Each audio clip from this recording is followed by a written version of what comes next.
My name is Nick, and welcome to my channel, where I like to talk about scary stuff. Lamb falls into the genre of A24 and stars Numi Rapace as a sheep farmer of beautiful Iceland. The lives of her and her husband are forever changed after a new lamb is introduced to their flock. I saw this movie like 2 months ago, and I wasn't even planning on talking about it because it isn't horror or thriller, really. It's like a dark fantasy family drama, I guess. It's very A24. A24 at their A24iest right here.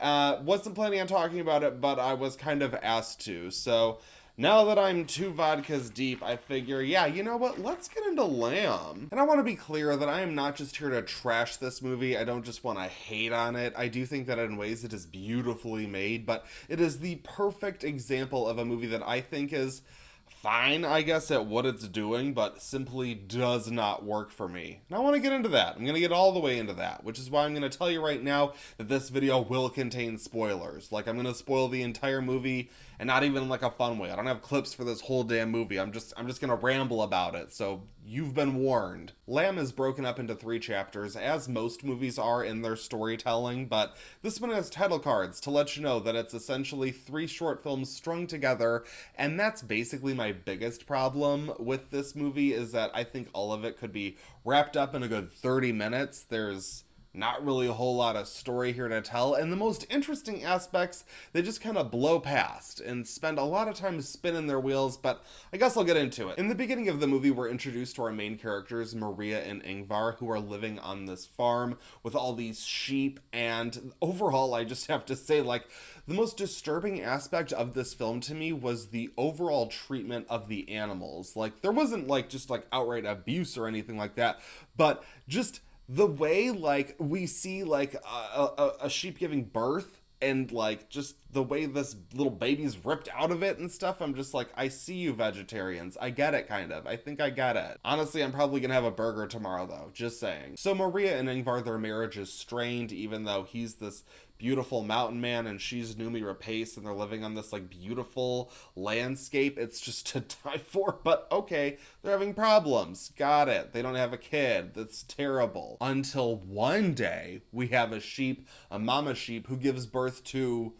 a creature. It's a little lamb, but it's like half lamb, half human, and it has like a hand and then a hoof.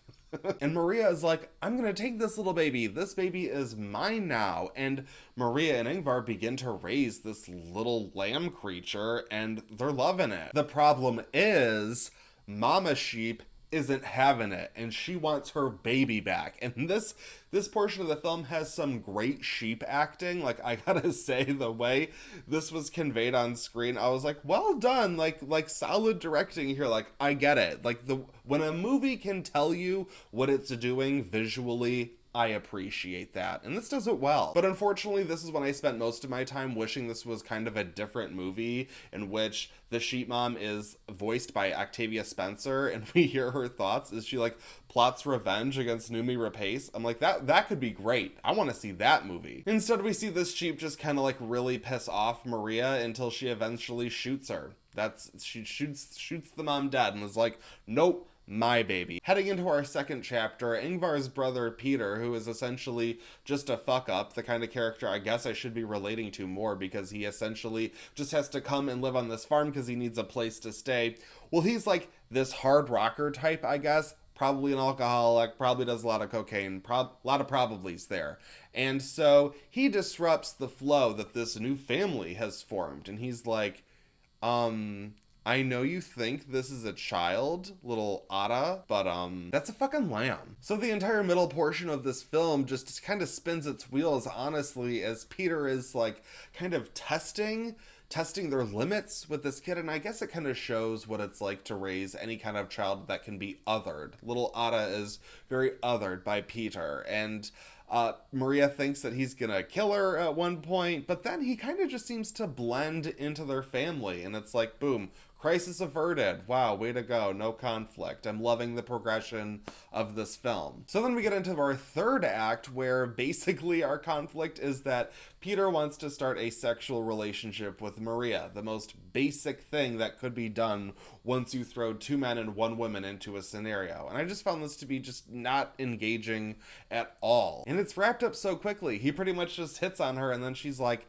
you gotta go, you're leaving, and like just puts some money in his pocket, hugs him, and sends him off. And it's like, oh, okay, everything is handled so well here in Lamb Land. And this is where we get to the end, because basically not a whole lot happens in this movie. And we get to our end where a goat man creature out of nowhere shows up and fucking murders Ingvar. And it's kind of hilarious. He like shows up and he takes the baby back, and then Maria is just left with her dead husband. And I just found it to be like, okay, yeah, I get it. It's like kind of like don't fuck with nature and shit. But I'm like, you're introducing this now? Now I have so many questions. Now there's so much more I want to see out of this movie that you didn't give me. And it's like, why? What was the point? Like, why is Lamb? And that's the question at the end of the day. You know, when a movie comes along that you see is well made, like I said, there was solid direction here.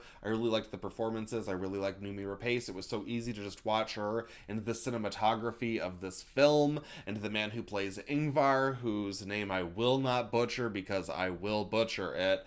But there is so much that this movie has going for it in terms of being a movie, technically, yet I don't give a single fuck. For the concept, I'm going to give this a 3 out of 5 because I think there was enough there to be a solid short, but this just didn't need to be what it is. For the execution, I have to give it a 4 out of 5 because, as I said, I really appreciated all of the technical aspects of this film, I guess except for the writing, but like, at the end of the day, yeah, it just doesn't have the story there to really be something I'm going to return to. For the entertainment value, I'm going to give it a 2 out of 5 because, like, you know, the scenery, I guess. I mean, when your movie ends with a sheep man showing up to kill someone, I mean, you know, there's something there, but otherwise, this was just dull, and I didn't really appreciate or feel any enjoyment out of the way it explored any of its ideas or themes. It just kind of happened, and then stopped happening, finally. As for my personal grade, I'm going to give Lamb a 2.5 out of 5.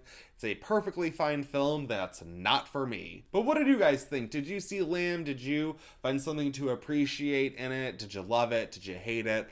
Let me know. I would be really interested in hearing what you have to say. And this is probably going to turn into somewhat of a series that will recur as I come across movies like this, where I just have to ask why. Simply why. But, you know, let me know again what you think. If you aren't already, feel free to follow me on Instagram and Letterboxd for more movie recommendations. I swear I'm going to start posting again soon. I swear it. That's it for this video, but I won't stop you from watching another.